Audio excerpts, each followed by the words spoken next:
Hey guys, tonight we begin with the sun-baked, olive oil-slicked world of ancient Greece, a civilization known for philosophy, democracy, and statues that didn't believe in pants.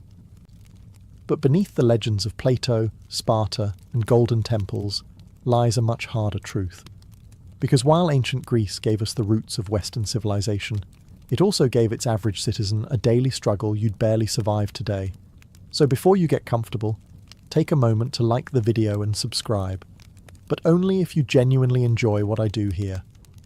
And let me know in the comments where you're tuning in from and what time it is for you. It's always fascinating to see who's joining us from around the world. Now, dim the lights, maybe turn on a fan for that soft background hum, and let's ease into tonight's journey together. Welcome to ancient Greece, where your day begins not with an alarm clock, but with the sun turning your house into a slow-cooking oven. Your home is a modest one, made of sun-dried mud bricks or rough stone, with small windows and no glass.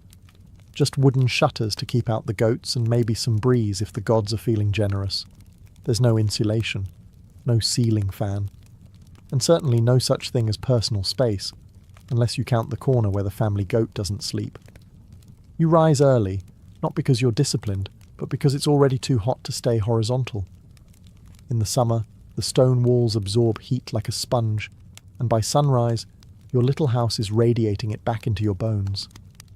In winter, those same walls turn into a freezer, and you're basically wrapped in a sheet hoping not to become a statue of frostbite.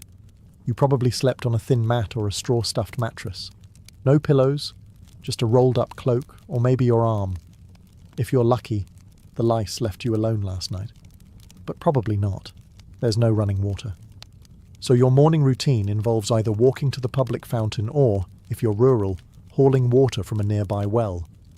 You carry it in clay jars balanced on your shoulders, while silently praying you don't trip and shatter a week's worth of back pain on the ground. To get clean, you don't bathe in the morning. That's saved for the end of the day, if at all. You might splash your face, rub some olive oil on your skin, then scrape it off with a strigil, a curved metal blade. Think of it as a spa day, but without the spa, the day, or any real effect, and don't even think about privacy. Your family lives in the same room. You sleep together, eat together, and argue over who tracked mud in from the street, because the street is also your hallway, your newsfeed, and your trash dump. You haven't even eaten yet, and already your back hurts, you're sweating, and your tunic is sticking in places no tunic should. And this is the best part of your day. So you've survived the sweatbox of a Greek bedroom. Time to fuel up, right? Welcome to breakfast in ancient Greece. A meal so minimal it makes modern intermittent fasting look like gluttony. Your first bite of the day? Barley bread. Stale, dense, and about as exciting as the dirt it was baked near.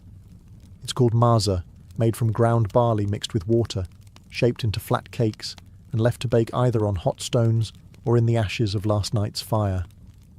Think ancient granola bar, but without sweetness, texture, or joy. You might dunk it in watered-down wine, because, surprise, the water isn't always safe to drink. There's no filtration system, no boiling, no Brita pitcher in your clay pantry. So instead, everyone, from kids to elders, gets a cup of oinos mixed with water. Not for the buzz, but for survival. If you're wealthy, maybe you get a fig or two, some olives, or a smudge of goat cheese.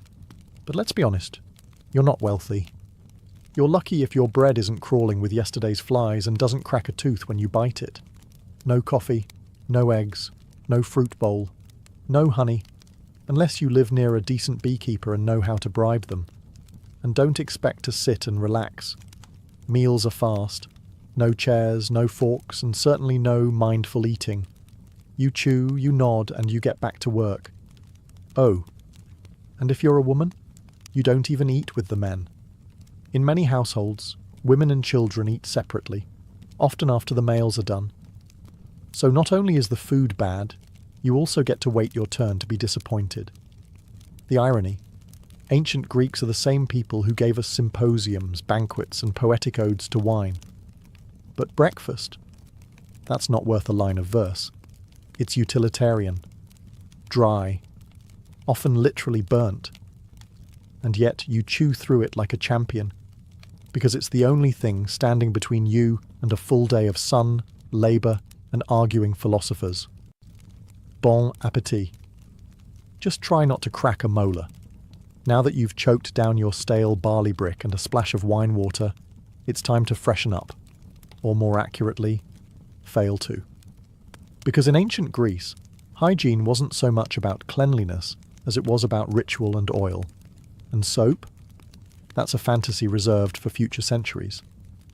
Your morning bath usually involves pouring cold water over your body at the public fountain or courtyard basin, unless you're lucky enough to live near a bathhouse, which most people don't. There's no shampoo, no minty body wash, and no sponge unless you stole one from a sponge diver in the Aegean. Instead, you turn to olive oil. Yes, oil. You rub it into your skin, not to moisturize, but to collect the dirt and sweat. Then, you scrape it off using a strigil, a curved bronze blade that leaves you less greasy, but still a little questionable. Imagine slathering yourself in salad dressing and then shaving it off. That's your skincare routine. And if you think that sounds glamorous, just remember, everyone else is doing it too, often in communal settings, naked, loudly. Hygiene is social in ancient Greece. Privacy is not. Now let's talk teeth. There are no toothbrushes, no toothpaste. Maybe you rub your gums with crushed charcoal or rinse with vinegar if you're fancy. But mostly, you chew on a twig and hope for the best. Dental hygiene is more about divine mercy than routine care. Body odour? Ubiquitous. Deodorant doesn't exist, but perfumes do, for those who can afford them. So you might dab a little myrrh or rose oil on your neck, right before walking 5 miles in sandals through the Athenian heat. The result? A uniquely Greek blend of musk, dust, and desperation. Laundry? Rare. Clothes are washed by beating them against stones in the river. If you're poor, your tunic probably hasn't seen water since last festival season. In short, hygiene in ancient Greece isn't about looking or smelling good. It's about appearing moderately less revolting than yesterday. The oil and scrape method helps, but only so much when you're sweating in a tunic under a sun that's trying to kill you. So yes, ancient Greece gave us democracy, philosophy, and architecture. But a decent shower, still waiting. Now that you've oil scraped your way into a new day, it's time to get dressed. And spoiler alert, your ancient Greek wardrobe is minimal at best and comically impractical at worst. You've got 2 options, a chiton or a hymation, both basically oversized linen rectangles that you wrap and pin with a brooch or tie with a belt. It's not tailored, it's not fitted, and it absolutely wasn't designed with windy days in mind. One wrong breeze, and suddenly your whole philosophical outlook is on display. Forget underwear, it's not a thing. And bras don't exist. So unless you're a Spartan woman trained to sprint and wrestle, you're just hoping your pins hold and no one notices your wardrobe shifting like a loose curtain. Now, let's talk footwear. If you're lucky, you own a pair of leather sandals. If not, you're barefoot. And that means a full day of walking on sun-baked stone, goat-trodden dirt, and whatever the local market has squished into the roads. Imagine strolling across a skillet in July while dodging donkey dung. That's your daily commute. Of course, there's no sun protection, no hats unless you're a farmer or sailor, and no sunscreen because you live in 450 BCE, and science hasn't been invented yet. The Aegean sun? It doesn't care how philosophical you are. It will roast you. By noon your shoulders are burned, your feet are filthy, and your linen robe has stuck to you in 4 places that defy geometry. And don't forget, public nudity isn't shocking in Greek society. You might pass men at the gymnasium training in the buff, or even politicians delivering speeches in togas that barely hold together. Now, if you're wealthy, your tunic might be dyed, maybe a soft purple or saffron yellow, but most people wear off-white or brown, because dyes are expensive, and no one wants to waste good colour on the guy who fixes fishnets for a living. So you walk through your day dressed like a toga burrito, sunburned, sweating, and hoping your pin doesn't pop loose in front of the priestess. And the worst part? You're only halfway through your chores. Welcome to ancient Greece, where military service isn't a job. It's your civic duty, your social expectation, and sometimes your one-way ticket to an early grave. If you're a free male citizen, especially in Athens or Sparta, congratulations. You're automatically a soldier, whether you like it or not. By your teens, you're already training with wooden weapons and learning formations in the phalanx. That famous Greek battle strategy that involves standing shoulder to shoulder behind large shields and hoping the guy next to you doesn't trip. In Sparta, boys start military training at age 7 in the brutal Agog system, a program that turns children into warriors by, essentially, starving, whipping, and isolating them until only the toughest remain. In Athens, things are gentler, but still mandatory. 2 years of training in your late teens, followed by decades of being on call. You don't get to say, I'm more of a thinker. Even philosophers like Socrates fought in wars, and not with witty comebacks, with actual weapons. And there's always a war. Whether it's Sparta versus Athens, Athens versus Persia, Sparta versus literally everyone, or just a neighbouring polis getting sassy about trade routes. Conflict is a way of life. Peace is just the pause between 2 invasions. Armour? If you can afford it, you get a bronze helmet, breastplate, greaves, a round Hopland shield and a spear. If you can't, well, try not to be in the front row. Leather and cloth don't stop arrows. The worst part? You supply your own gear. That's right, being a soldier is a BYOB situation. Bring your own bronze. Poorer citizens either beg, borrow, or fight lightly armed, which is Greek for more likely to die first. And when you're not fighting, you're preparing, training, cleaning weapons, arguing in the assembly about strategy, or rowing warships for hours as part of the navy. Because yes, those triremes don't paddle themselves. There's no veterans' healthcare, no pensions, no therapy, just scars, limps, and the occasional poorly carved gravestone praising your virtue and courage. If you think life as a man in ancient Greece sounds rough, just wait until you hear about being a woman. In most Greek city-states, especially Athens, women had fewer rights than a pile of decorative urns. You couldn't vote, couldn't hold office, couldn't own land outright, and rarely appeared in public without a male escort. In fact, if people saw you out too often, they might start whispering that you were a courtesan or worse, a Spartan. Let's start with your daily routine. You wake up before sunrise to start the chores. You spin wool, weave cloth, grind grain, fetch water, bake bread, manage the slaves, if your household has any, and raise the children. You're the household CEO, but one without pay, respect, or days off. Your social life? Limited. You don't attend plays. You don't join the philosophical debates. You're not at the gymnasium. That's for naked men only. You're confined mostly to the gynoeceum, the women's quarters, and your contact with the outside world consists of glimpses through latticework windows. Education? If you're lucky, you might learn to read a bit, but mostly you're trained in domestic duties. Philosophy? Rhetoric? Geometry? That's for the boys. Your job is to marry well, have sons, and stay invisible while doing it. Marriage happens young, often in your early teens, to a man twice your age, arranged by your father, who treats you more like a trade agreement than a person. Love is optional. Dowries are mandatory, and when you do have children, your primary value becomes your womb. Now, Sparta was the exception. Spartan women were famously more liberated.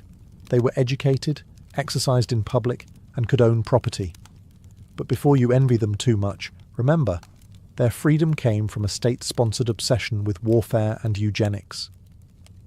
Your main job as a Spartan woman? Give birth to strong warriors or face disgrace. And if your husband dies? You can't inherit much. You can't remarry without permission, and your options shrink faster than your social circle. You're stuck, legally, socially, and often physically.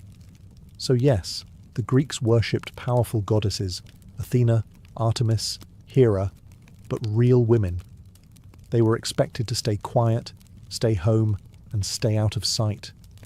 Ancient Athens is hailed as the birthplace of democracy, and yes, technically that's true. But before you get too excited, let's be clear, you probably wouldn't qualify to participate. In fact, the majority of people living in Athens were completely excluded from the democratic process. To vote in the Athenian ecclesia, assembly, you had to be male born to Athenian parents, a citizen, over 18. That means women, foreigners, called metics, slaves and children, who made up nearly 90% of the population, had no political voice whatsoever. That's not democracy for the people. That's democracy for a very specific club of sunburned men in sandals. If you met the criteria, though, you didn't just vote, you were expected to participate constantly. Laws were proposed, debated, and passed in huge assemblies of thousands of citizens. There were no career politicians.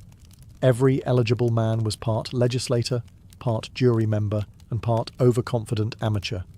You could even be randomly chosen to serve in powerful positions, like running the treasury or serving on a jury, through a lottery system. Which sounds thrilling until you remember there were no qualifications. Your fishmonger might oversee military logistics one day. Your uncle, who still believes in sea monsters, might judge a murder trial tomorrow. And if someone got too powerful, too popular, or just annoyed people the wrong way, ostracism. Once a year, citizens could write a name on a broken piece of pottery, an ostracon, and vote to exile that person for 10 years. No trial, no defence. Just go away, you're getting too famous. And yet, despite its flaws, Athenian democracy was revolutionary. It gave ordinary men a voice, well, some ordinary men, and laid the groundwork for future political systems. But make no mistake, it wasn't fair, and it wasn't inclusive. If you were a woman, silenced. A foreign-born resident who paid taxes, silenced. A slave building the Parthenon, definitely silenced. A philosopher who asked too many questions, possibly executed. Democracy was born in ancient Greece. But if you'd shown up expecting equal rights and inclusive politics, you'd have been escorted out of the assembly and told to bring your own ostracon. In ancient Greece, slavery wasn't just accepted, it was expected. Even modest households had at least one slave. Not because the family was wealthy, but because slavery was so deeply woven into society that it felt as normal as sandals and sunburn. The idea that someone might not own another human being, practically unthinkable. Slaves weren't a specific race or ethnicity. They came from conquered lands, Thracians, Scythians, Syrians, and even fellow Greeks from the wrong city-state at the wrong time. Some were born into slavery, others were prisoners of war, a few were kidnapped and sold. It was a thriving, brutal market, and business was always good. If you lived in Athens, your slave likely did everything.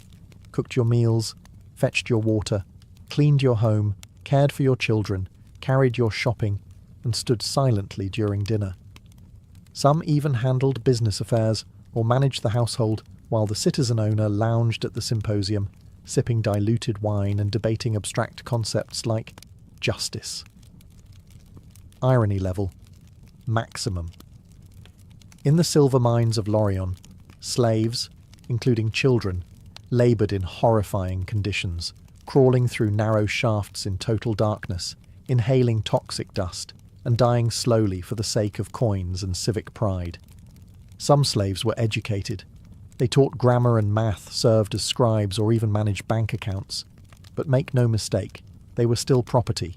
They could be beaten, branded, sold, or killed on a whim, and had no legal rights. The few who earned freedom, called freedmen, were never truly free.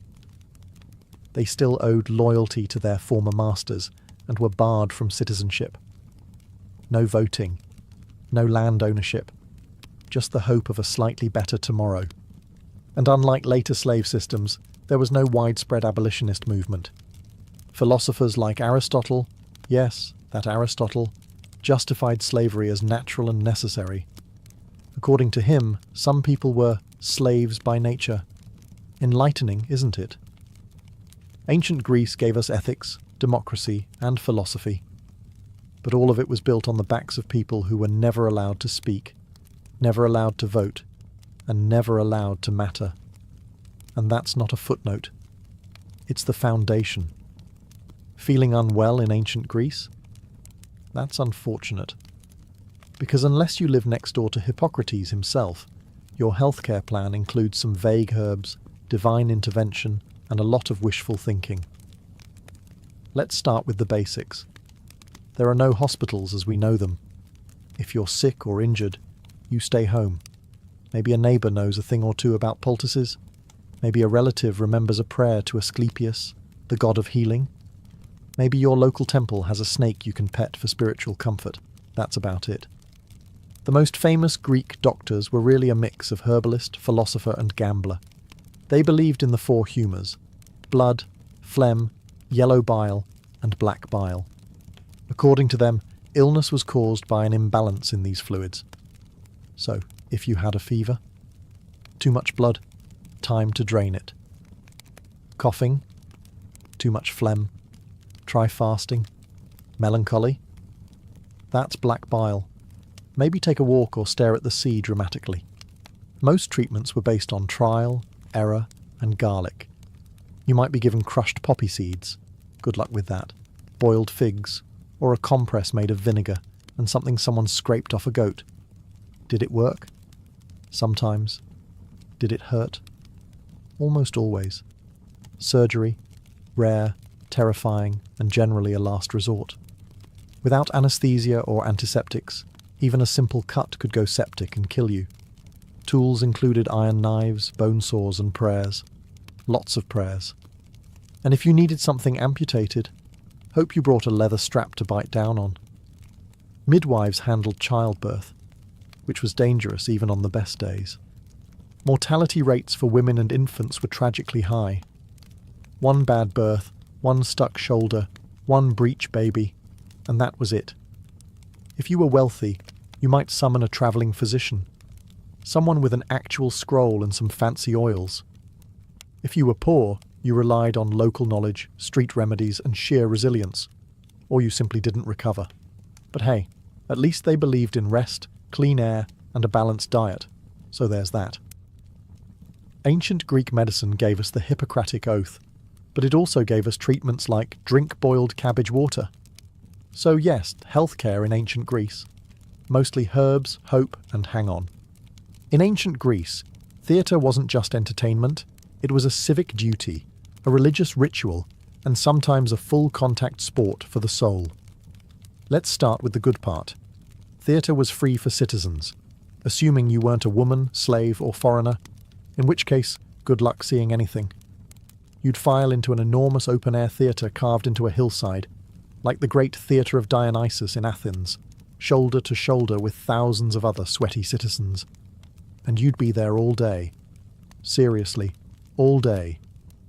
The Dionysia festival ran from dawn until night, with back-to-back plays, tragedies, comedies, and satyr plays. No intermission, no snacks, and certainly no bathroom breaks, unless you counted a bush on the hillside. If you showed up late or acted out, you weren't just frowned at, you could be fined. The performances themselves? Wild. Tragedies were emotionally gutting. Murder, madness, war, gods destroying families because of one bad decision made 3 generations ago. You didn't come to laugh, you came to weep in unison. Then came the comedies, which weren't exactly light-hearted family fare. These plays mocked politicians, philosophers, entire cities, and bodily functions with stunning precision. Imagine if Saturday Night Live and a college debate had a baby, then dressed it in a giant phallic costume and sent it on stage. Actors wore towering masks, platform shoes, and exaggerated costumes. All male, of course, even for women's roles. The chorus sang, danced, and shouted commentary, like an ancient Greek version of Twitter, only louder and wearing tunics. And this wasn't passive viewing. The audience was loud. They booed, hissed, threw things, and argued mid-performance. Theatre was democracy with stage lights. If the play offended you, you let them know. If it moved you, you shouted, wept, and maybe re-evaluated your life. At the end of the festival, A jury voted on which playwright won. Imagine spending 3 days crying over Orestes, only to find out some bawdy comedy with a talking pig god took the prize. That's ancient Greece for you. So yes, in the theatre, you were never just watching, you were participating, and possibly throwing olives. So you've survived your tragic all-day theatre binge. Now you wander into the agora, the bustling heart of the city, and stumble right into a man wearing a cloak, holding no shoes, and asking strangers, "What is justice?" Welcome to philosophy. It's everywhere, and it's not optional. In ancient Greece, particularly in Athens, philosophy was the local sport, and the champions were names we now associate with world-changing ideas. Socrates, Plato, Aristotle. Back then, though, they were just eccentric men who talked a lot and made other people feel stupid. Take Socrates. The man made a career out of asking questions that led nowhere and dismantling people's confidence in their own opinions. You might be minding your own business, buying olives or petting a stray goat, and he'd appear, "Do you believe in truth?" I guess. What is truth? Cue 3 hours of mental spiral and a desire to move to Sparta. He never wrote anything down. His student Plato did that. But Socrates left a lasting impression, partly because Athens eventually executed him for being too annoying. Officially, it was corrupting the youth and not believing in the gods. But let's be honest, he probably just wouldn't stop asking questions during dinner. Philosophy wasn't a cozy academic hobby. It was loud, confrontational, and weirdly athletic. Debates happened in public spaces. They were spontaneous, intense, and often ended in hurt feelings or deep existential crises. No microphones, just voices, hands, and enough ego to fill the Parthenon. And if you thought you could just watch, think again. Philosophers loved drawing in random bystanders. You didn't walk past Plato's academy. You were absorbed into it. You said one thing slightly wrong and suddenly became the day's example of unexamined life. Even kids weren't safe. Aristotle tutored Alexander the Great, a teenager who later conquered half the known world. Imagine your high school civics teacher handing you a globe and saying, "Go fix this." So yes, philosophy gave us logic, ethics, science, and political theory. But in ancient Greece, it also gave you a headache, a crisis of identity, and a 70% chance of being publicly humiliated by a man in sandals. So, you've made it in ancient Athens. You're well-spoken, clever, politically active. People like you. Maybe too much. That's your first mistake. Because in Athens, being too popular could get you kicked out of the city for 10 years. Not arrested, not fined, just gone. This wasn't a conspiracy or a backroom deal. It was built into the system. It was called ostracism, and it was perfectly legal, perfectly public, and perfectly terrifying. Once a year, the citizens of Athens would gather to decide whether to hold an ostracism vote. If enough people agreed, everyone wrote the name of a person they wanted exiled on a broken piece of pottery called an ostracon. If someone got 6,000 or more votes, they were banished. No trial. No explanation. Just pack your sandals and leave. You didn't have to be a criminal. In fact, most ostracized people had done nothing wrong, except get too influential. Maybe you were a war hero, a persuasive speaker, or just had great hair. Whatever it was, your fellow citizens decided you were becoming a threat to democracy. And democracy voted to yeet you into temporary oblivion. And here's the twist. It wasn't permanent. Ostracism lasted 10 years, after which you could come back like nothing happened. Your property was untouched. Your citizenship remained. No grudges. Just a decade-long vacation you didn't ask for. Some famous Athenians were ostracized.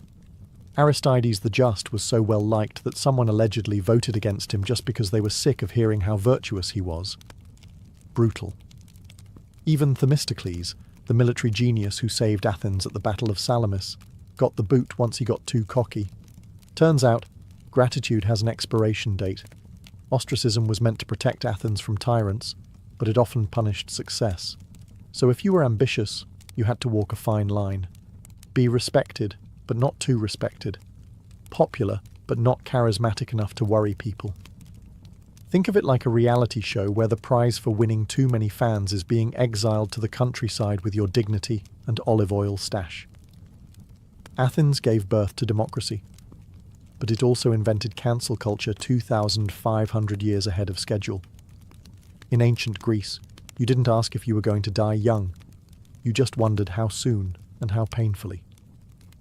Life expectancy hovered around 30 to 35 years, and that was if you made it past infancy, which was no small feat. Roughly 1 in 3 children didn't survive childhood, thanks to disease, poor nutrition, and the fact that hygiene was, as we've discussed, more theoretical than actual. You could die from anything: a scratch that turned septic, a fever no one could explain, childbirth, a leading cause of death for women, or something as simple as drinking the wrong cup of water. Medicine was limited, and divine intervention wasn't known for consistency. If you lived in a city, disease spread fast. Cramped quarters, open-air sewers, and communal fountains made epidemics a regular part of life. The infamous plague of Athens during the Peloponnesian War wiped out 1/3 of the city. Thucydides wrote about it. Then he got it. Then, somehow, survived. Most weren't so lucky. War? Constant. If you were a man, odds were you'd die holding a spear or rowing a trireme. Even if you weren't killed in battle, injuries often turned fatal days later. No antibiotics. No stitches. Just hope and garlic compresses. And there was always the possibility of death by divine tantrum. Displease a god, forget a sacrifice, mock a temple statue, or speak ill of Zeus after 3 cups of wine, and you could find yourself on the wrong end of a lightning bolt, plague, or spontaneous goat stampede. Burial rites were important. If your family couldn't afford a proper funeral, with coins for the ferryman and rituals to secure your spot in the afterlife, you might be dumped outside the city walls, unmarked and forgotten. Not only was that tragic, it was spiritually dangerous. The Greeks believed unburied souls wandered eternally, caught between worlds. Death wasn't poetic, it was daily, and it didn't care about your philosophy, your beauty, or your lineage. You could be a slave, a general, or a poet, and still die from a mouldy fig or an angry mosquito. The Greeks had 12 Olympians, and not a single one of them liked you. In theory, ancient Greek religion was all about harmony with the divine, worshipping Zeus, Hera, Athena, Apollo, Artemis, Poseidon, and the rest of the Golden Crew up on Mount Olympus. In practice, it was constant spiritual damage control. These gods weren't peaceful, all-loving deities. They were divine drama queens with superpowers. Forget a sacrifice.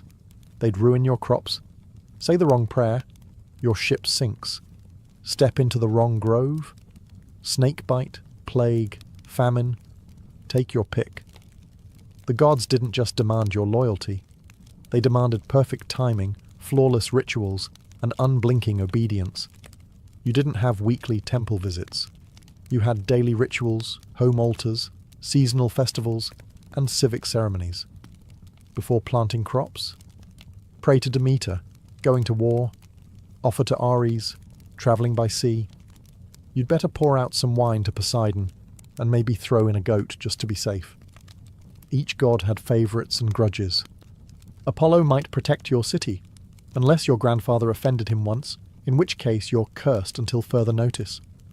Hera was the goddess of marriage, but she also specialised in making mortal women's lives miserable if Zeus so much as looked at them. Athena rewarded wisdom, and also turned people into spiders. Casual. And if the Olympians weren't enough to keep you nervous, there were nymphs, satyrs, spirits, river gods, and monsters lurking around every corner. Step on the wrong patch of sacred land, and suddenly your left leg belongs to a vengeful woodland sprite. But worst of all, you never knew why something bad happened. Was it the wrong offering? The wrong timing? Did you insult a god in a dream?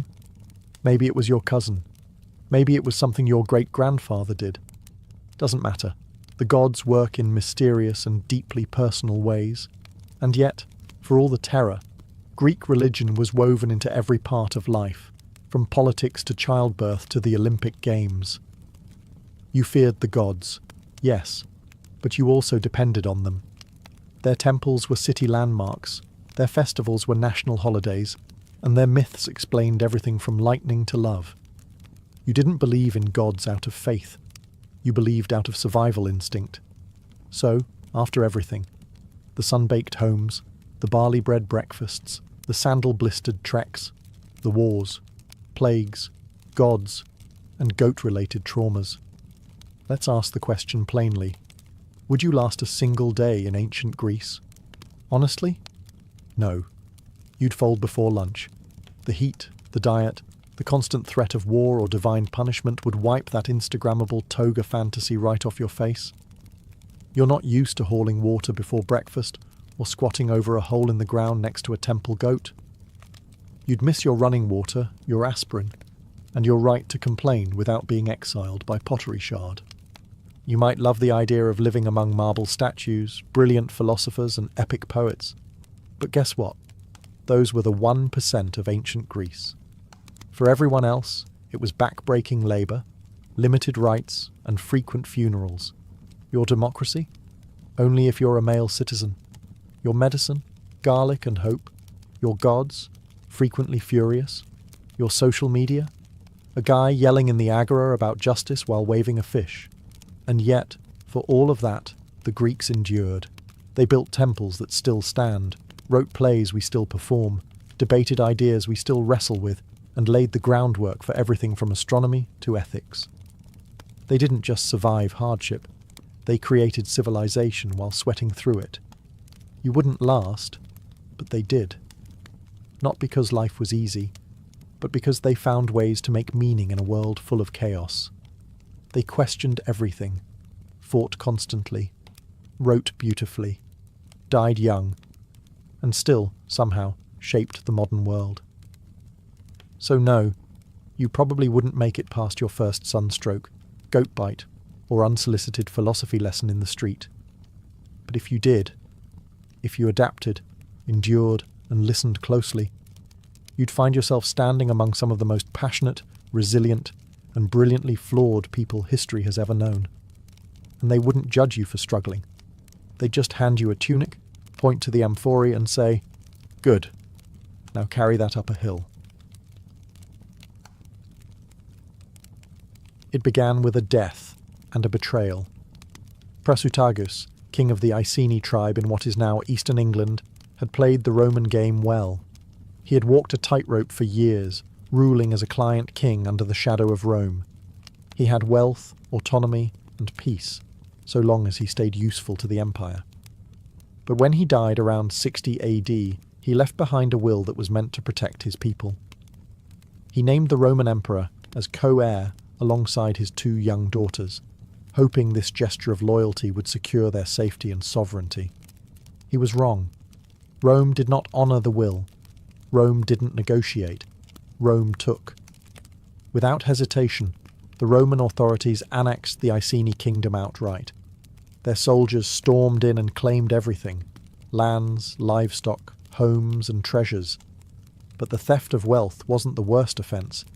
It was what they did next that turned a political insult into a personal hell.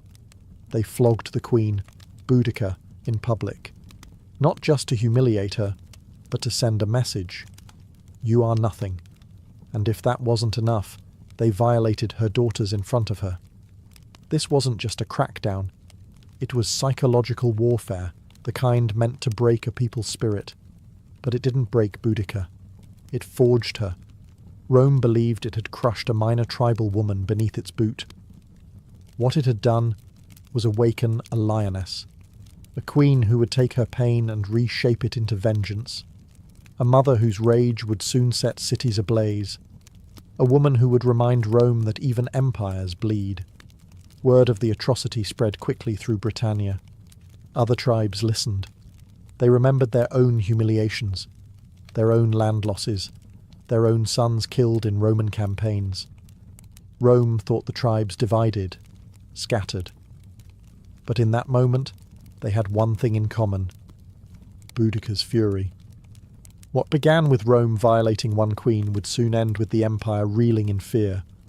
They had broken a treaty, broken a family, and in doing so, broken the illusion of Roman invincibility in Britannia. This wasn't just a mistake, it was the spark that would ignite one of the most ferocious revolts Rome ever faced. If Rome expected Boudicca to fade into silence, they misunderstood everything about her. Boudicca wasn't born to obey, she was born to lead. Described by Roman historians, who rarely complimented their enemies, as tall, fierce, with flaming red hair cascading down to her waist and a voice that sliced through crowds like a war horn. She wasn't just a queen by blood, she was a symbol. And now, she was a threat. But before she became that threat, she became something deeper. A mother, with nothing left to lose.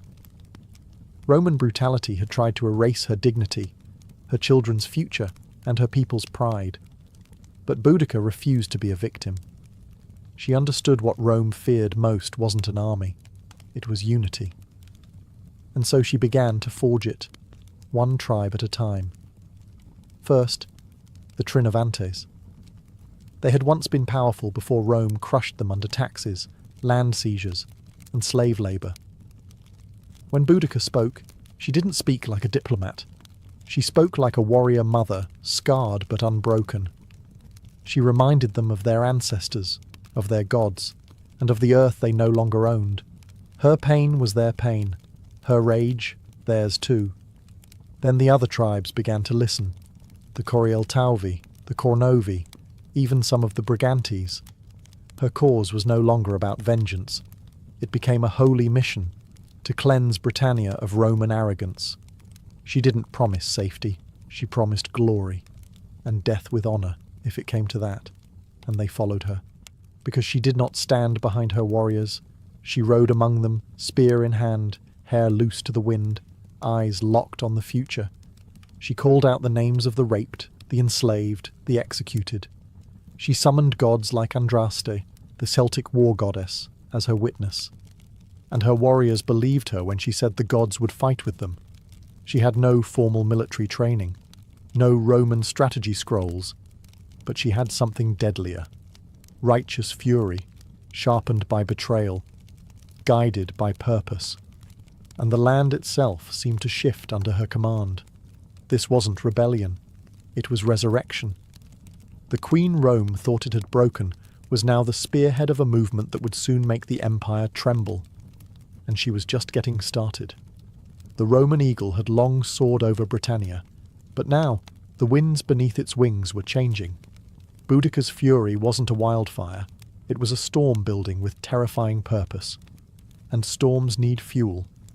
That fuel came from the thousands of Britons who had waited years, generations even, for someone to defy the empire. Someone to speak not in Latin, but in blood and iron. She gave them that voice. It started with war councils held under sacred groves and moonlit hills. Boudicca didn't sit on a throne. She stood in the dirt with her people. She listened to the anger of tribal elders, to the sorrow of mothers, and to the chants of druids who saw omens in the sky. They all spoke of one truth. Rome had pushed too far. Now it was time to push back. Warriors from the Trinovantes brought spears, slings, and ancient battle chants. The Iceni added cavalry, swift riders with wild hair and war paint, fierce and fearless. Other tribes joined with axes, blades, and torches. Even women took up arms, inspired by their queen. This wasn't just an army forming, it was a resurrection of Celtic identity. But Rome had trained legions, professional soldiers, armoured, disciplined, and lethal. Boudicca had to make up for that with numbers, knowledge of the land, and something Rome could never teach: hatred forged in humiliation. Soon, Boudicca's army swelled to tens of thousands. Farmers became warriors, hunters became assassins. Former Roman slaves and mistreated tribal allies switched sides. These weren't soldiers who fought for pay. They fought for memory, revenge, and the right to raise children without chains. She gave a speech, her first of many, Roman historians would later record her words, albeit with their bias. But what echoes through time is clear. She vowed to win or die. There would be no surrender, no submission, no turning back. Then came the first target, Camulodunum, once a British stronghold, now a Roman colony littered with temples, statues, and villas. The temple of Claudius stood as an insult, a shrine to the emperor who had conquered them. To Boudica and her warriors, it was not sacred. It was a provocation. And it would be the first to fall. The tribes were no longer whispering rebellion. They were marching toward it, armed with fury, and led by a queen who refused to kneel. Camulodunum never stood a chance. The once proud Roman colony had become a symbol of everything Boudica's people despised. Its streets echoed not with tribal chants, but with Latin commands. Its buildings rose atop sacred ground, and towering over it all was the Temple of Claudius, a marble mockery built with forced labour, praising the emperor who had subjugated the Britons. To Rome, it was a monument. To Boudica, it was a target. She gave the order. What followed wasn't a siege, it was an execution. Her army descended like a tidal wave. Roman settlers, many of them veterans who had bullied and taxed the local tribes, were caught off guard. The city had no proper walls. The few Roman soldiers stationed there were poorly prepared, expecting peace, not war. They tried to hold the temple, barricading themselves inside, believing it could endure a siege. It didn't. Within 2 days, Boudica's forces breached it. The streets ran red. They spared no one. Men, women, and children were slaughtered. Boudica's war wasn't just military, it was personal. Her warriors destroyed Roman statues, burned villas, and turned their rage onto the very symbols of occupation. The temple was set ablaze, its roof collapsing in a firestorm that lit the sky for miles. Survivors were rare, and those who did escape carried tales of horror that chilled Roman blood. The fury wasn't random. It was deliberate. These were people who had seen their homes taken, their gods mocked, their daughters sold. Now they were reclaiming what had been stolen, with interest. Roman officials sent pleas for help to Governor Suetonius, who was hundreds of miles away in Wales, suppressing another rebellion. But by the time he heard of Camulodunum's fall, it was already ash and smoke, a colony destroyed, its citizens dead, and the flame of rebellion rising higher. Boudica didn't stay to celebrate. There was no time. She knew Rome would respond, and hard. So she pressed on, knowing that each victory brought her momentum. Her next destination was a city larger, richer, and even more vulnerable. Londinium. If Rome hadn't taken her seriously before, they would now. Camulodunum was the beginning. But it wasn't revenge yet. Not until the empire's beating heart in Britannia felt the fire. Londinium was the jewel of Roman Britannia. Founded just 17 years earlier, it had grown into a thriving hub of trade and administration. Merchants from across the empire filled its markets. Officials conducted imperial business under tiled roofs. Wealth flowed through its streets like water. But as Boudica's army marched ever closer, that wealth turned into panic. Governor Suetonius, having rushed back from Wales with a small force, arrived just ahead of the rebellion. He looked at Londinium, crowded, sprawling, defenceless, and made a brutal decision. He abandoned it. The Roman legions stationed elsewhere were too far to help. Suetonius couldn't risk his limited troops in a city that couldn't be defended. So he withdrew, taking with him those who could flee. He left behind the old, the sick, the stubborn, and those too slow to believe a woman-led army could bring down Rome. They would learn otherwise. Boudica's forces swept into Londinium like a thunderclap. There were no walls to scale, no gates to breach. The city was open and she made it bleed. Her warriors tore through streets with the rage of generations. They didn't loot, they didn't occupy, they eradicated. The killing was systematic. Roman citizens were dragged from their homes.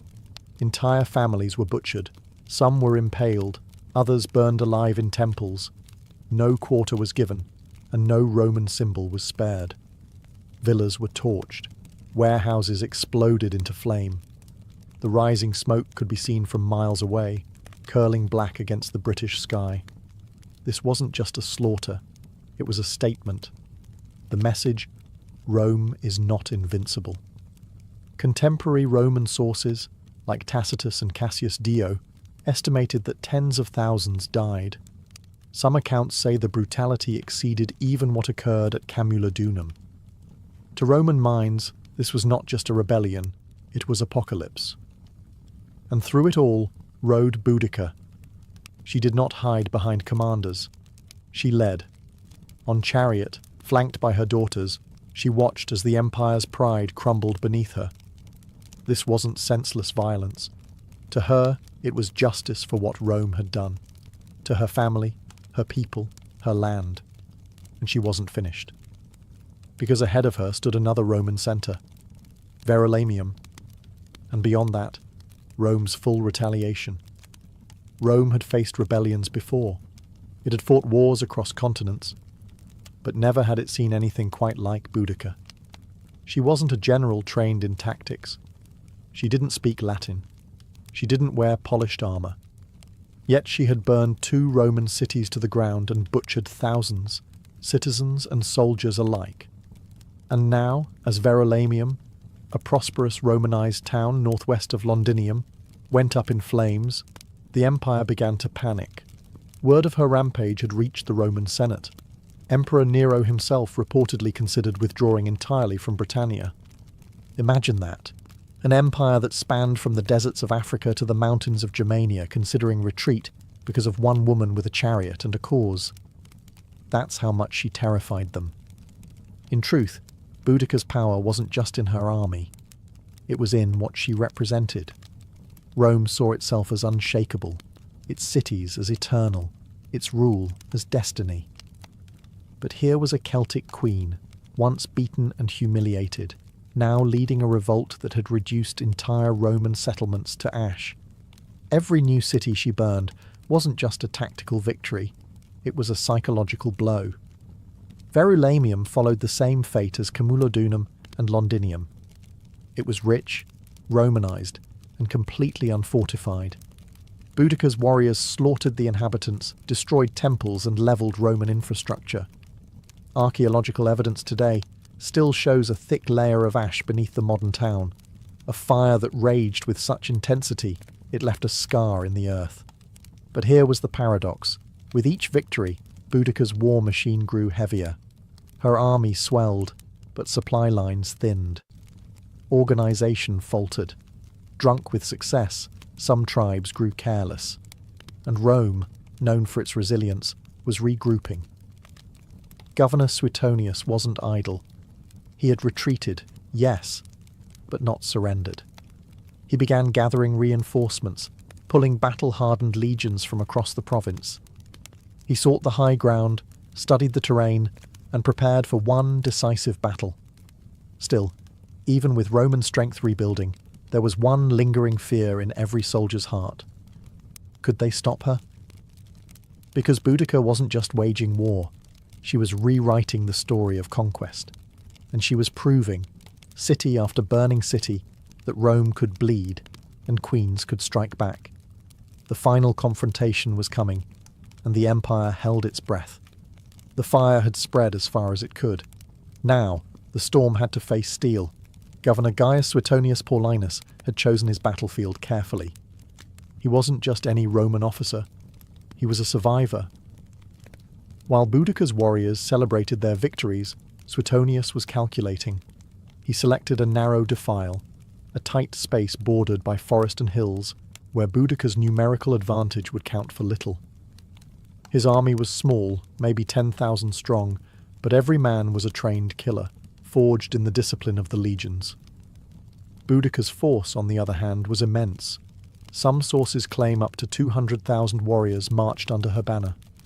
But they weren't soldiers. They were farmers, blacksmiths, tribal chiefs, and freedom seekers, inspired but undisciplined. armed with fury, but not formation. They believed numbers would crush Rome like a tide. They were wrong. As Boudicca's army approached, she gave one last speech, standing atop her war chariot, flanked by her daughters. She reminded them of their suffering, of the floggings, the rapes, the stolen lands, the burnt homes. She called upon the goddess Andraste, invoked the ancestors, and vowed either victory or death. Her warriors roared in response. They believed the gods would carry them. Then the battle began. The Britons charged. They filled the field with a primal fury, but Suetonius held firm. He let them come close, packed tight in the narrow terrain. Then, with perfect timing, he unleashed the Roman counterstrike. Spears flew in tight formation, shields locked. Gladi, short Roman swords, cut deep into the confused mass. Wave after wave of Britons crashed into an iron wall, and each time they broke. Then the Romans advanced, step by step, disciplined, precise, merciless. Behind the Britons, wagons and families had followed the army, expecting to witness Roman defeat. Instead, they became a fatal obstacle. The warriors couldn't retreat. Panic set in. The narrow battlefield turned into a slaughter. When the dust settled, it was over. Tens of thousands of Britons lay dead. The rebellion was shattered. The empire had bent, but not broken. Boudicca had thrown everything at Rome, and though she lost the battle, the memory of her stand would echo louder than the clash of swords. Her final fate would remain a mystery, but her legend was already immortal. The battlefield was silent, the roar of war replaced by the moans of the dying. Boudicca had lost, not just a battle, but a war she had set ablaze with her own hands.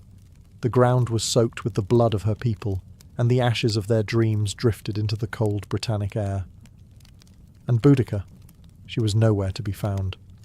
There are no eyewitness accounts of her final breath, no clear details of her death. Roman historians offer conflicting stories. Some say she took poison, choosing death over capture. Others suggest she fell ill and died quietly in the aftermath.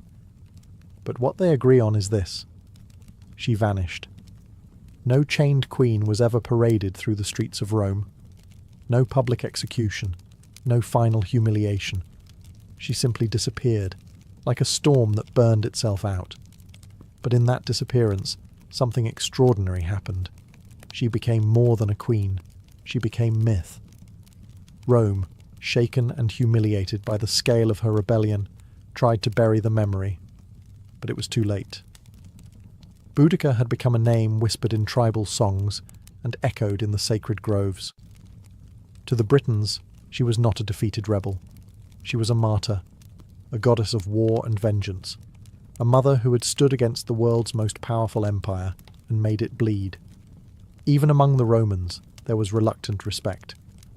Tacitus, though Roman to the bone, painted her not as a barbarian, but as a formidable leader wronged by the arrogance of empire. Cassius Dio wrote of her commanding presence and terrifying speeches. They feared her, yes, but they also admired her resolve. And across the centuries, Boudicca refused to die. She would rise again in Victorian statues, in poems by Tennyson, in history books, in school lessons. She became a symbol of defiance, especially to women who saw in her story a fire that couldn't be extinguished. Her chariot, spiked wheels tearing across time, became a vehicle of resistance. And so, though her body may be lost to history, her voice never left. It rides with the wind. It screams in the fire. It echoes through every soul that has ever stood against oppression and whispered, "I will not kneel." Centuries have passed since Boudicca vanished into the mists of history, but her shadow still lingers across the British Isles. You can see her name carved into monuments, hear her invoked in political speeches, and feel her presence in the stubborn spirit of a land that never truly forgot her. In London, near Westminster Bridge, a bronze statue shows her standing tall on a war chariot, flanked by her daughters, eyes set on the horizon, wheels raised in defiance. Below her, traffic hums and tourists wander, unaware that they walk in the echoes of her rebellion. But her legacy isn't just about statues, it's about what she represents. Boudica became more than the sum of her battles. She became an eternal question asked of every empire, every oppressor, every ruler who forgets the power of the people. What happens when the silenced rise? She was not perfect. Her revolt was marked by bloodshed and massacres. Tens of thousands died at the hands of her warriors. But history isn't written by saints. It's carved by those who dare to resist. And resistance, by its nature, is rarely clean. Still, what makes Boudica endure is not just her war against Rome. It's the fire she lit in the human imagination. A woman who lost everything and still stood tall. A queen who refused to be defined by the empire that tried to break her. A mother who turned her grief into a sword. Modern historians continue to debate her exact role, her decisions, her motives. But ask any Briton who Boudica was, and they won't recite footnotes. They'll tell you she was the queen who made Rome bleed, the woman who united tribes that had once warred with each other, the warrior who taught the world that dignity can rise even from devastation. And in that, she becomes more than historical figure. She becomes symbol of rebellion, of courage, of the unbreakable will to be free. Because even when Rome rebuilt its cities and redrew its maps, it could not erase her. Her flame still burns, in every fight against tyranny, in every voice that dares to say no, and in every soul that would rather die on their feet than live on their knees. Boudica is gone, but her legend rides forever. To the ancients, illness was never random. It wasn't just about bacteria, viruses, or rogue cells. Those explanations would come thousands of years later. In the ancient world, sickness was a symptom, not of physical failure alone, but of a deeper disturbance. A disruption in balance, a fracture in the harmony between body, mind, soul, and nature. In Mesopotamia, disease was often seen as divine punishment. If someone fell ill, it was believed they had offended a god, broken a taboo, or attracted a curse. Diagnosis began not with symptoms, but with questions. What have you done? Who have you angered? Priests and healers worked together, interpreting omens, casting spells, and prescribing rituals alongside herbal treatments. In ancient China, balance took on a more systematic meaning, through yin and yang and the 5 elements. Health was the state of equilibrium between opposing forces. Too much heat or cold, dryness or moisture would throw the body off. Practitioners of traditional Chinese medicine didn't just treat a cough. They asked when it started, what time of day it worsened, what emotions accompanied it. Healing was holistic. Herbs, acupuncture, and dietary changes were all tools to rebalance the inner cosmos. In Greece, the physician Hippocrates rejected the idea of gods punishing people with disease, yet he too saw health as harmony. His theory of the 4 humours, blood, phlegm, yellow bile, and black bile, dominated Western medicine for centuries. Each humour was linked to a temperament and an element. An excess or deficiency of one would cause both physical symptoms and personality shifts. A melancholic person, for instance, was said to have too much black bile. Across cultures, one thread remained the same. Health meant wholeness. Not just the absence of pain, but the presence of balance.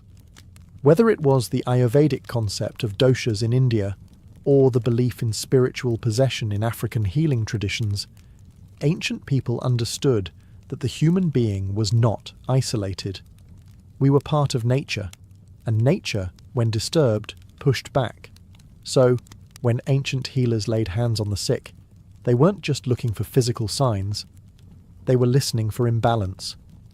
And they believed that to heal someone, you had to treat the invisible forces just as carefully as the visible wounds.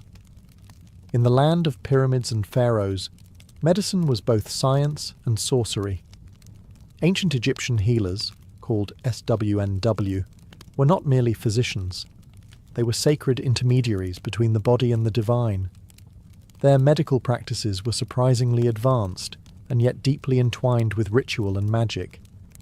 To the Egyptians, the body could bleed, bruise, and break, but its ailments were never purely physical. The spirit, the gods, and even the afterlife played a role in every sickness. Much of what we know comes from medical texts like the Ebers Papyrus, dated around 1550 BCE. This ancient scroll contains hundreds of remedies for everything from toothaches to tumours. Egyptian doctors performed surgeries, set fractures, treated infections, and drained abscesses with copper tools sterilised by fire. They knew how to check pulses, how to observe urine and faeces for diagnosis, and how to use a wide variety of herbs, many still in use today. But no treatment began without the blessing of the gods. Thoth, the god of wisdom, was believed to have gifted humanity the secrets of healing. Sekhmet, the lion-headed goddess of war and plague, was both feared and prayed to. She could unleash epidemics or grant recovery. Spells were often recited over a patient as herbs were applied. Words held power. Incantations weren't empty phrases. They were medicine in sound form. One of their greatest tools was honey. It was used as an antiseptic long before bacteria were understood. Wounds were bandaged with it, sometimes combined with resin or lint. Garlic and onions were prescribed for heart health. Castor oil served as a laxative. Even mouldy bread was pressed into infected wounds, a primitive antibiotic, centuries ahead of its time. Egyptian doctors treated not only commoners, but also royalty. Their skills were respected across borders. Neighbouring civilizations would seek out Egyptian physicians for difficult cases. They were, in a way, early specialists. Some focused on the stomach, others on the eyes, or even on spiritual afflictions. But in all their knowledge, there was no separation between the physical and the sacred. A fever might come from the Nile's mosquitoes, or from an angry ghost. Healing the body meant pleasing the gods, purifying the soul, and restoring divine balance. To the ancient Egyptian, a healer's true role wasn't just to cure the illness, it was to restore cosmic order. Long before modern medicine emerged, India was already writing its own story of healing, one that viewed the human body not as a machine, but as a reflection of the cosmos. This ancient system is known as Ayurveda, a Sanskrit word meaning the science of life. Rooted in the Vedic tradition, Ayurveda is more than just a medical practice. It's a philosophy, a way of living in harmony with nature, seasons, and spirit. Central to Ayurveda is the concept of three doshas, Vata, Pitta, and Kapha. Each represents a unique combination of the five elements: earth, water, fire, air, and ether. Vata governs movement, Pitta controls transformation, like digestion, and Kapha manages structure and stability. Everyone is born with a unique balance of these doshas.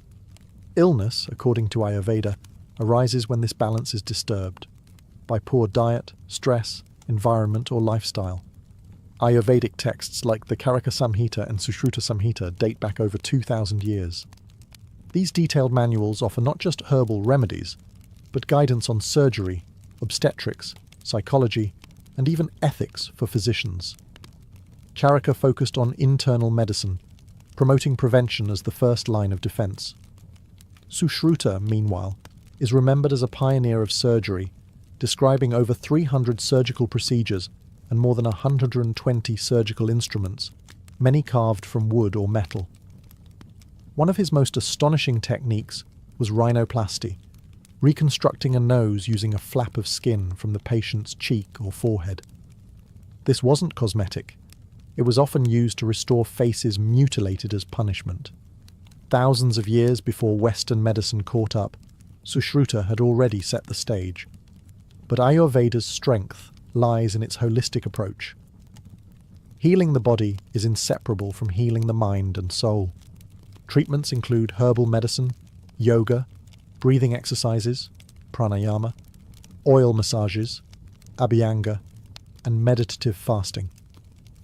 Plants like turmeric, ashwagandha, neem, and tulsi weren't just food.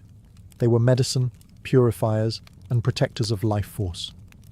An Ayurvedic healer might treat a fever not just with herbs, but by adjusting your sleep schedule, examining your emotional health, and cleansing your digestive fire, or Agni. Ayurveda teaches that you are not separate from nature. You are nature. And when you fall ill, it is nature's call to return to balance. In ancient China, health was never just about flesh and bone. It was about energy. The invisible, vital force called qi, pronounced chi, flowed through every living being, and the key to wellness was ensuring that qi moved freely, without blockage or excess. This foundational idea would shape one of the oldest continuous medical systems in the world, traditional Chinese medicine, or TCM. To understand illness, ancient Chinese physicians first had to understand nature itself. They observed the rhythms of the seasons, the phases of the moon, the behavior of animals, and the turning of the cosmos. From these patterns emerged two core principles: yin and yang, and the five elements: wood, fire, earth, metal, and water. Yin and yang represented balance in all things. Yin was cool, dark, passive, internal. Yang was hot, bright, active, external. Every organ, emotion, and function of the body was classified under these opposing but complementary forces. Health, then, was a dynamic balance between them. A fever wasn't just a rise in temperature, it was an excess of yang. Fatigue might signal a depletion of yin. Diagnosis was an art. Physicians didn't rely on tools, they relied on the senses. They examined the tongue, felt the pulse at multiple positions, listened to the tone of the voice, and asked questions about dreams, emotions, and bowel movements. Every detail offered insight into the balance, or imbalance, of qi. To restore health, they turned to a vast toolkit. Acupuncture, the insertion of fine needles into precise points along the body's meridians, was used to unblock qi and restore flow. Moxibustion, the burning of the mugwort herb near these points, was used to warm and stimulate circulation. Cupping, herbal formulas, qigong exercises, and strict dietary adjustments all played vital roles. The ancient text Huangdi Neijing, or the Yellow Emperor's Inner Canon, compiled around 2,000 years ago, remains the foundation of TCM today. It didn't just list diseases, it explored causes, prevention, and lifestyle. It taught that emotions like anger, grief, and fear could disrupt organs, and that healing required emotional balance as well as physical remedies. Chinese medicine never separated the person from the world around them. To treat the body, one must treat the climate, the soul, and the unseen energy within. In every heartbeat, the ancients believed, qi was speaking, and the healer's task was to listen. In the temples of ancient Greece and the forums of Rome, medicine began to step away from the divine and into the realm of reason. But even here, the body was still seen as a delicate ecosystem, ruled by balance and temperament. And at the centre of this worldview stood a theory that would shape Western medicine for over 1,000 years: the four humours. Developed by the Greek physician Hippocrates, and later expanded by Roman doctors like Galen, the theory proposed that the human body was governed by four fluids: blood, phlegm, yellow bile, and black bile. Each humour corresponded to an element: air, water, fire, and earth, and to a specific temperament. A healthy person had these fluids in balance. Illness? It was simply the result of too much or too little of one. If someone was feverish and aggressive, they might have excess yellow bile, a choleric imbalance. A sluggish, pale patient could be suffering from an overload of phlegm, linked to cold and moisture. Treatment, therefore, focused on restoring equilibrium through bloodletting, purging, special diets, and baths. But the Greeks didn't stop at fluids.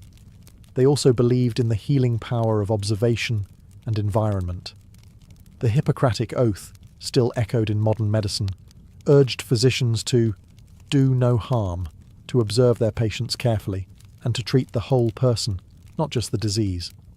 Hippocrates advised his students to consider the seasons, winds, water quality, and even the patient's mood.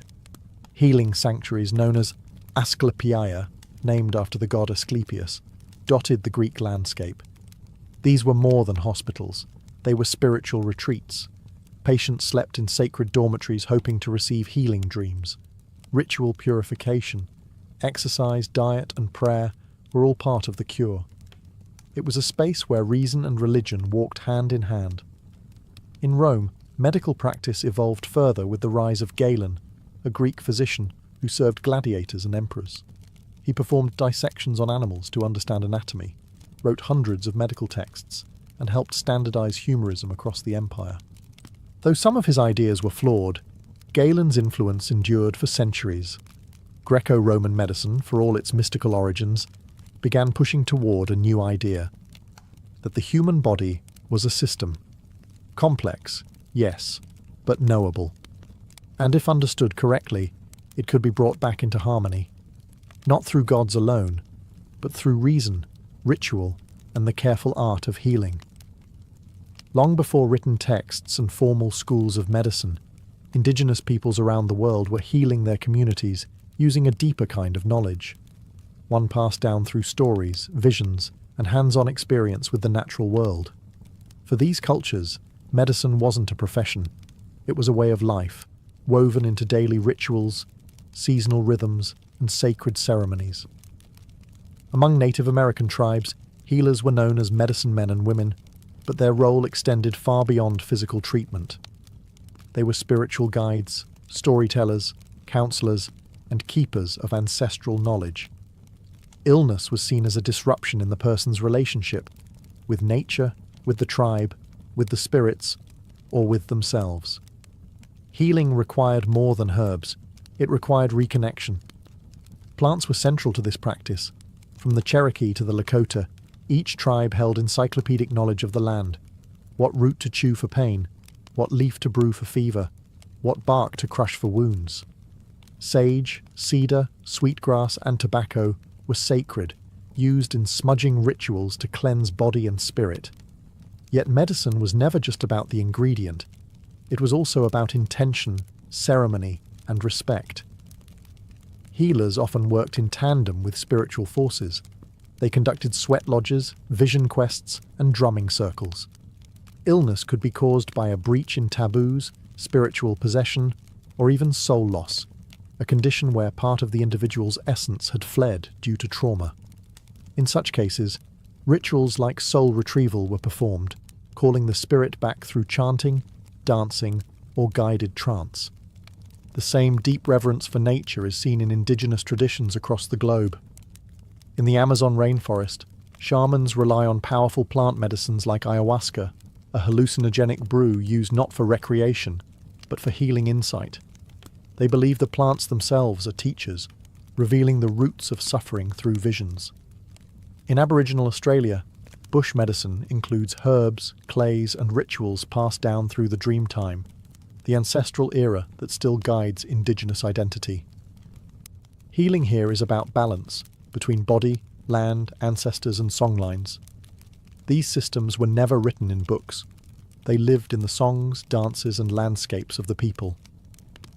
To Indigenous healers, modern medicine may have its machines and laboratories, but the earth has always been the first pharmacy. And healing is not about defeating disease, it's about remembering who we are. Across every ancient civilization, regardless of language, geography, or belief system, there was one constant: the conviction that healing required more than herbs and surgery. It required spirit. Whether illness was seen as divine punishment, soul imbalance, or a breach with sacred forces, ancient people believed that true healing began in the unseen world. And the doorway to that world was ritual. In Mesopotamia, long before the rise of formal medicine, people turned to exorcists and priests to battle illness. Diseases were believed to be caused by malevolent spirits or offended gods. Clay tablets reveal detailed healing rites, where chants were whispered as poultices were applied. Special figurines were buried beneath houses to ward off sickness. Rituals weren't separate from treatment. They were the treatment. In ancient Egypt, no physician worked without invoking the gods. Before applying honey to a wound or bandaging a limb, the healer often recited prayers to Thoth, god of wisdom, or Sekhmet, goddess of healing and wrath. Illness wasn't just a physical attack, it was a cosmic imbalance. Healing meant realigning the patient with Ma'at, the principle of truth, order, and harmony. In many African traditions, healers called Ngangas or Sangomas used drumming, dancing, and divination to diagnose and cure.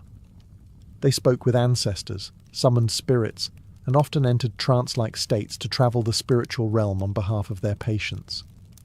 Herbs were important, but the unseen world was always consulted first. Even in classical Greece, ritual played a role. In the Asclepiaea, sacred healing temples, patients underwent rituals of purification, fasting, and prayer. At night, they slept in enkoimateria, dreaming beneath statues of Asclepius, the god of healing. These dreams were interpreted by temple priests to guide treatment. Ritual wasn't superstition. It was structure. It gave shape to suffering, a language to pain, and a sense that the illness had meaning. Through symbolic acts, people could transform fear into hope, isolation into connection, and chaos into control. And more than that, it reminded them that they were not alone. Even today, science studies the placebo effect, the power of belief, the healing impact of intention. The ancients didn't need the data. They already understood. Sometimes, a word spoken in reverence can heal deeper than any blade, because not all wounds are visible, and not all medicine is made of matter. When we think of ancient surgery, we often imagine crude tools, trembling hands, and unbearable pain. But the truth is far more impressive and more human. Across the ancient world, surgery was practiced with surprising precision. These early healers didn't have anesthesia, X-rays, or antiseptics. But they had skill, courage, and a remarkable understanding of the body, earned through generations of observation, trial, and often brutal necessity. In India, the Sushruta Samhita, written over 2,000 years ago, detailed more than 300 surgical procedures. Its author, Sushruta, is considered the father of surgery. He described techniques for removing tumours, setting bones, repairing hernias, and even reconstructing noses, a form of plastic surgery. His tools were sharp, varied, and carefully categorized: forceps, scalpels, probes, and needles, many made of iron or stone. Sushruta emphasized hygiene, surgical preparation, and the importance of understanding anatomy through dissection. Though this was often limited to animals, his surgical wisdom spread far beyond India, influencing both Islamic and Western practices centuries later. In ancient Egypt, surgical knowledge blended with ritual. Papyrus texts reveal procedures for stitching wounds, treating dislocated limbs, and draining abscesses. Tools like bronze knives, bone saws, and cauterizing rods have been found in tombs. They even practiced trepanation, cutting a hole in the skull to relieve pressure or treat head injuries. Amazingly, many skulls show signs of healing, meaning the patients survived. Trepanation wasn't limited to Egypt. In pre-Columbian Peru, archaeologists have discovered hundreds of trepanned skulls, often from warriors wounded in battle. Some surgeries were shockingly successful. In certain regions, over 80% of patients survived, based on bone regeneration. These early surgeons may have used coca leaves or fermented maize beer to dull pain, along with herbal antiseptics. In the Greco-Roman world, Galen advanced surgical techniques by studying injured gladiators and dissecting animals. His insights into the nervous system and vascular pathways laid foundations for later anatomy. Roman military surgeons treated wounds on the battlefield with efficiency, using cautery, clamps, and ligatures. While surgery was always dangerous, it was also respected. It was the domain of those brave enough to cut into life itself, hoping to draw health from pain. These weren't butchers, they were artists of the blade. And though their knowledge was incomplete, their legacy lives on every time a scalpel is raised in healing, not harm. Today, we live in a world of digital diagnostics, robotic surgeries, and genetic mapping. We can scan a body in seconds and send prescriptions across oceans with a tap. And yet, in the quiet corners of modern medicine, the whispers of the ancient world still echo. You can find Ayurveda in yoga studios, Chinese herbal formulas in pharmacy aisles, and indigenous smudging ceremonies held in hospitals to honour patients' traditions. Medical students still take a version of the Hippocratic Oath, pledging to do no harm, just as their Greco-Roman predecessors once did. In operating rooms, we use precision tools that trace their lineage back to Sushruta's iron instruments. Concepts like holistic care, preventative medicine, and mind-body connection, now cornerstones of integrative health, are rooted in the wisdom of ancient civilizations who saw healing not as a task, but as a relationship. Even modern science has come full circle. Research increasingly confirms what the ancients believed, that stress, isolation, and emotional trauma can weaken the immune system, disrupt sleep, and cause physical pain. Meditation, once a spiritual discipline, is now studied for its effects on brain health. Forest bathing, derived from Shinto and indigenous nature practices, is prescribed for anxiety. And the placebo effect, healing powered by belief, continues to puzzle researchers who once dismissed it. It's easy to see ancient medicine as outdated. Superstition, folklore, primitive guesswork. But when we look closer, we see something profound. A worldview that treated illness not just as a broken machine, but as a disruption in being, a signal that something, somewhere, was out of harmony. And that idea still matters, because medicine isn't only about treatment, it's about meaning, about comfort, about being seen and understood. The ancients knew this instinctively. Whether they used chants, needles, leaves, or blades, they understood that healing was sacred. Today, as we push further into the future of biotechnology, artificial intelligence, and personalized medicine, perhaps we are not leaving the ancient world behind. Perhaps we are returning to it, with new tools, but the same human heart. A heart that still longs for balance, for wholeness, for healing not just of body, but of spirit. Her name drifts through history like a half-remembered melody, Sappho. A poetess from the island of Lesbos, born sometime around 630 BCE, whose voice once stirred the hearts of listeners under starlit skies, and whose words, even in fragments, still echo with longing. Unlike the grand warriors and kings of ancient Greece, Sappho's fame came not from conquest, but from emotion. Her domain was not the battlefield, but the human soul. She wrote of love and jealousy, beauty and despair, joy and yearning. She captured the fleeting moments, a glance, a blush, a tremble, and held them in verse like pressed flowers, fragile yet eternal. Very little is known of her life. No portraits, no diaries. What we have are traces, a few lines preserved by ancient scholars, quotes embedded in other works, and the ruins of papyrus scrolls lost to time. And yet these fragments shine. The Greek philosopher Plato called her the 10th muse. Centuries later, poets, translators, and dreamers would seek her, piecing her life together like an unfinished song. Sappho was likely born into a noble family on Lesbos, an island in the northeastern Aegean Sea. This was a place of music and learning, where poetry was woven into the fabric of social life. She may have had siblings, a daughter, and even political enemies, though the records are vague. She lived through exile and unrest, moments of silence and moments of song. Her world was one where most women's voices were confined to the home or stifled altogether. But Sappho defied silence. She stood apart, not with rebellion, but with beauty. She wrote in the Aeolic dialect, in short, vivid lyrics designed to be sung to the lyre. Her style was intimate, rich with imagery. Evening star, you bring back all that the shining day has scattered. Words like these outlived empires. And then, as quietly as she appeared in the records, she faded. Much of her work is lost, burned, buried, or dismissed. But what remains proves one thing. She didn't need monuments. Her poems were her monument. And today, when we speak of passion in verse, of love without shame, of longing that defies centuries, we are still whispering the name Sappho. To understand Sappho, you must first understand Lesbos, the island that cradled her voice. Lesbos was no backwater. In the ancient Greek world, it was a flourishing hub of art, music, and philosophy. With its fertile valleys, olive groves, and coastal winds scented with salt and flowers.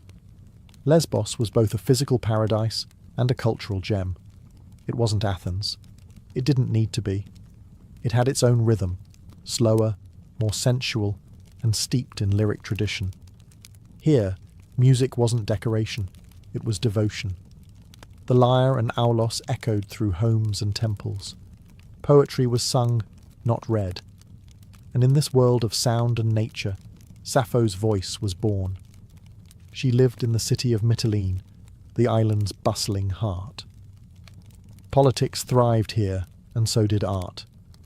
The island boasted poets and philosophers, rival factions and shifting alliances. Sappho herself was once exiled, perhaps to Sicily, amid political unrest. But it was always Lesbos that drew her home. It was her muse. Lesbos was also a space of female community, rare in the ancient world. Aristocratic girls were educated in music, poetry, and ritual. Some scholars believe Sappho led a kind of theasos, a circle or school where young women learned the art of lyric poetry, dance, and devotion to the goddess Aphrodite. This was not formal education as we know it, but a sacred, creative sisterhood. Here, bonds formed that were emotional, intellectual, and possibly romantic. Sappho wrote directly to these women, not as abstract muses, but as real presences in her life. She addressed them by name, mourned their departures, celebrated their beauty, and confessed her love with searing honesty. In one fragment she writes, "I have not had one word from her. I beg you, bring her back to me." These lines don't come from myth or theatre. They come from a lived world, a circle of women singing by lamplight, weaving emotion into song. And though time would later distort her legacy, framing it with scandal or speculation, Lesbos was the soil from which her truth grew. Not just a location on a map, but a cultural cradle of passion, artistry, and female expression. Sappho didn't just live on Lesbos. She became Lesbos, its breath, its heart, its voice. In an age when the great epics of Homer praised gods and heroes, and men filled scrolls with battles and conquests, Sappho wrote about the heart. She didn't sing of war, she sang of a trembling hand, a shy glance, a voice that made her body shiver. She was one of the first poets in Western history to write in the first person, I, not just narrating events but feeling them. And what she felt was love, longing, jealousy, tenderness, and desire. Most astonishing of all, she wrote as a woman, to women, about women. In ancient Greece, a woman's voice was often confined to the home, or silenced entirely. Public life, literature, politics, philosophy, these belonged to men. But Sappho stepped outside those walls, not with rebellion, but with rhythm. Her poetry did not demand space, it created its own. A private universe where emotion was not weakness, but power. And within that space, she did something radical. She named the women she loved. She didn't reduce them to symbols. She didn't speak in metaphor alone. She remembered their laughter, their perfume, the way they braided their hair. In one fragment, she describes the sensation of seeing a beloved. He is equal to the gods, that man who sits beside you, who listens to your sweet voice and watches your lovely laughter. Oh, it makes my heart beat fast. Here, Sappho is the onlooker, watching the woman she adores speak to another. Her jealousy is quiet, aching, deeply human. In just a few lines, she captures the full weight of unrequited love, something every listener, then or now, can understand. Her words carried the erotic, but never the vulgar. She wrote of sensuality with the care of a painter, the curve of a neck, the softness of sleep, the way moonlight touched skin. She didn't separate beauty from intimacy. They were one. Because of this, later centuries often misunderstood or censored her. Some tried to erase her queerness. Others mythologized her heartbreak into tragedy. But none of that diminishes the truth of her voice. A woman who wrote honestly, lyrically, and bravely about love. Not in theory, but as someone who had lived it, deeply, openly, and without apology. Sappho didn't just write poetry, she composed music for the soul. Her verses were never meant for silent reading. In ancient Greece, poetry was alive. It was sound, breath, vibration. Sappho's form was the lyric, short and intensely personal, meant to be performed with a lyre, a small stringed instrument cradled in the lap, plucked gently while the voice carried the words like a breeze over the sea. This was the heart of lyric poetry, and it's where the word lyrical comes from. The poetry wasn't epic. It didn't tell long tales of war and gods. It was intimate, emotional, and immediate. The lyric was a whisper, a confession, a love letter sung beneath fig trees or in candlelit rooms. And Sappho was its undisputed master. Her poems were crafted in Aeolic Greek, a regional dialect rich in softness and rhythm. Her preferred metre, now called the Sapphic stanza, flowed with a particular beat. 3 long lines followed by a shorter, punchy one, like a sigh at the end of a longing thought. It was subtle and musical, like the rising and falling of breath during a quiet moment between lovers. She would have performed these songs surrounded by women, students, companions, maybe even priestesses. These gatherings, possibly ritual or educational in nature, were also spaces of freedom, spaces where emotion, song, and body were not fragmented but whole. Through these performances, Sappho trained others in the art of composition, creating not just poems, but a culture. We can only imagine what it sounded like. The soft twang of strings, the clear rise of her voice, the stillness of listeners hanging on each syllable. Many of her poems open not with statements, but with questions or invocations, like the start of a conversation or a prayer. Come to me now, O golden-throned Aphrodite, and free me from hard care. These were poems that reached up, to gods, and inward, to desire. And yet, they feel surprisingly modern. You could set them to music today, and they'd still stir something raw and real. Sappho turned poetry into song. And in doing so, she reminded the world that emotion is music, that every heartache, every thrill of touch or tremble of voice deserves a melody. And hers is one still echoing, centuries later. For every line of Sappho's poetry we have today, dozens, perhaps hundreds, are lost. What remains are fragments, shards of emotion and sound, phrases ripped from their original songs, drifting across time. Some are complete stanzas, others are mere whispers, a single word, a sliver of longing, a closing thought without a beginning. And yet, even these broken pieces pulse with life, like embers glowing in the ash of something once brilliant. Why did so much vanish? Time, war, and deliberate destruction. Sappho's works were once collected into 9 volumes, organized in the famed Library of Alexandria. These were likely copied and recited throughout the classical world. But with the fall of that library, much of ancient literature was lost. Later, as Christian influence rose, many works deemed pagan or immoral were suppressed, neglected, or intentionally burned. Sappho's poetry, filled with passion, especially same-sex love, made her a target. By the medieval period, she became a ghost. Her name survived, but her voice was nearly silenced. Only through quotations by other authors, preserved in grammars, commentaries, or philosophical works, did bits of her poetry escape extinction. These fragments were often cited for their style or vocabulary, not for their emotional force, yet the feelings still bled through. Then came the papyri. In the late 19th and early 20th centuries, Archaeologists digging in the sands of Oxyrhynchus, Egypt, uncovered thousands of scraps of ancient manuscripts, among them torn and faded lines of Sappho, bits of songs that had not been seen for over 1,000 years. More discoveries followed.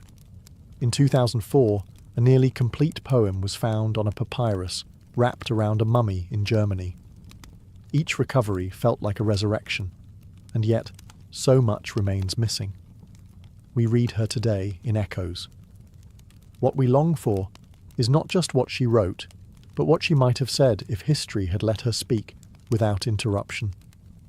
Still, there's something hauntingly fitting in this survival through fragments. Sappho wrote about impermanence, about fleeting moments, about beauty that slips through the fingers like sand. And so perhaps it is appropriate that her poetry arrives to us not as a monument, but as a mystery, a puzzle pieced together by lovers of language, of music, of the heart. A voice once drowned in fire, still burning. Sappho's poetry was too honest to escape judgment. In her lifetime, she was admired, celebrated even, as a master of lyric poetry.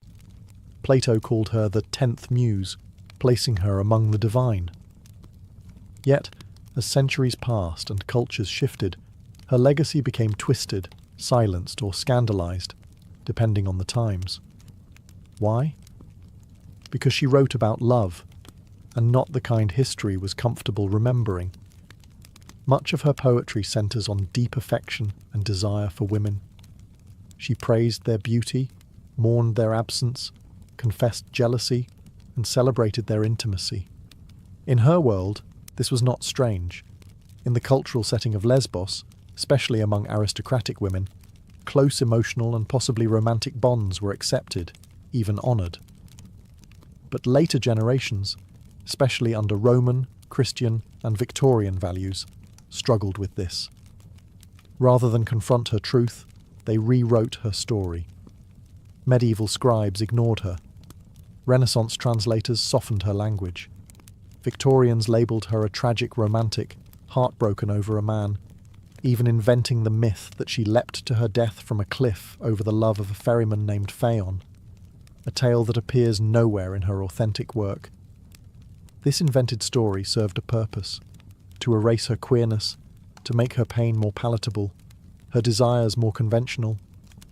Some critics reduced her poetry to merely educational or platonic. Others dismissed her altogether as indecent. And yet, she persisted. Even in scandal, Sappho's name survived.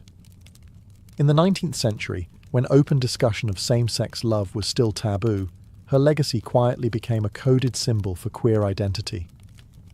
The words sapphic and lesbian became terms for romantic love between women, rooted directly in her name and her home. She became, without ever intending to, a figure of resistance, a poetic ancestor to those whose loves were silenced. And still today, debates echo.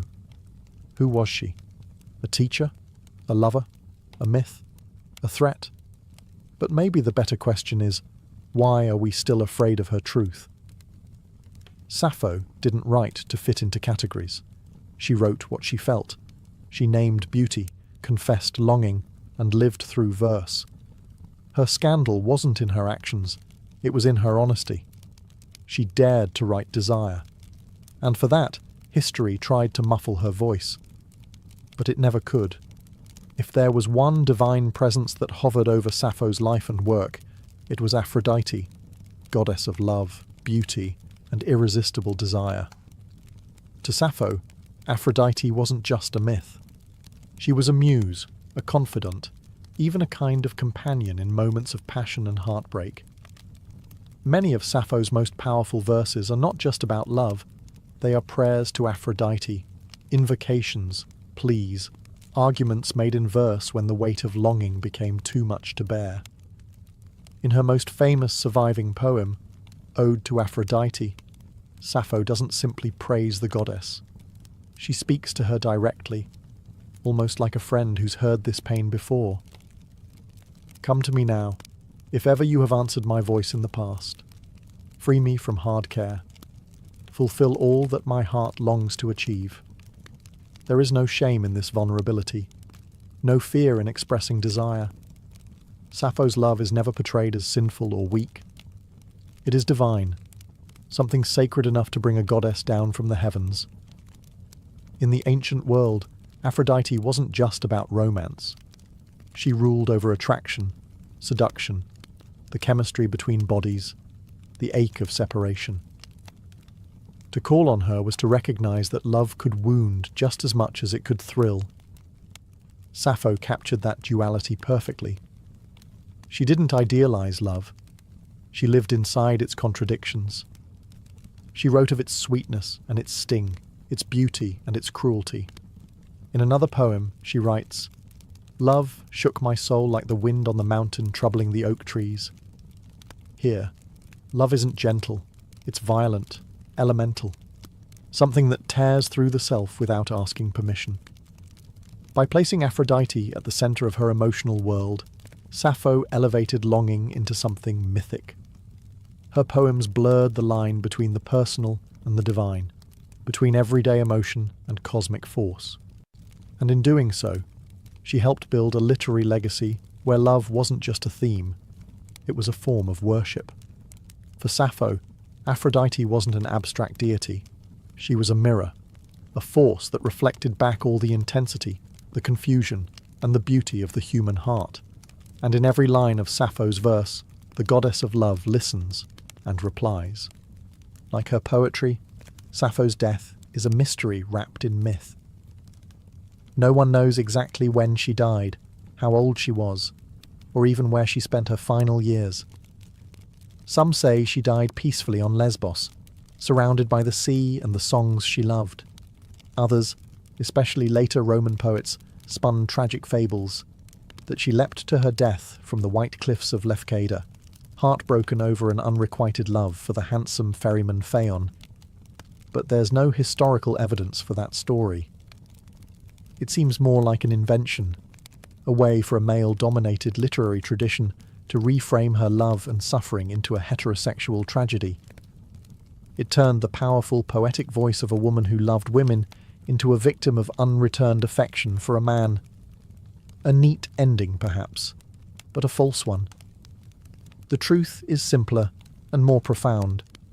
Sappho disappeared as quietly as she arrived.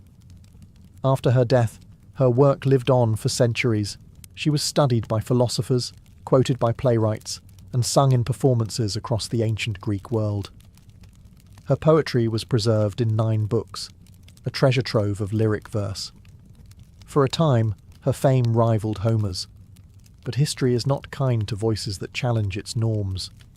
With the rise of the Roman Empire and, later, the dominance of Christian moral codes, Sappho's openly emotional and sensual poems, especially those celebrating female love, fell out of favour.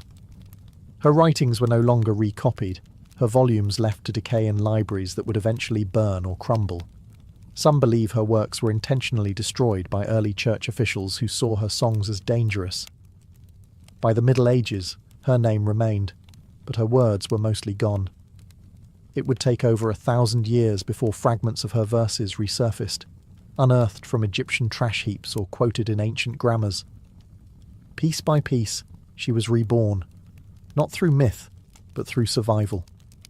Her death may be lost to time, but her disappearance was never total. She lingered in whispers, in stolen lines scribbled in margins, in the persistent ache of voices that refused to be forgotten. Sappho didn't need a heroic death.